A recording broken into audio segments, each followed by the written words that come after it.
Von dieser Sache bekomme ich mal das reichlich. Das finde ich nicht schwer. Meine Zeit auch reichlich bekommen. Ja.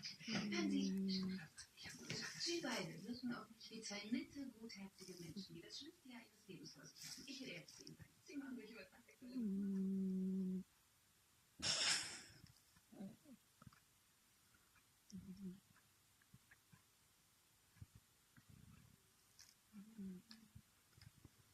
Was haben Sie denn vermeiden wollen? Das dürfte von mehr Menschen erleben können.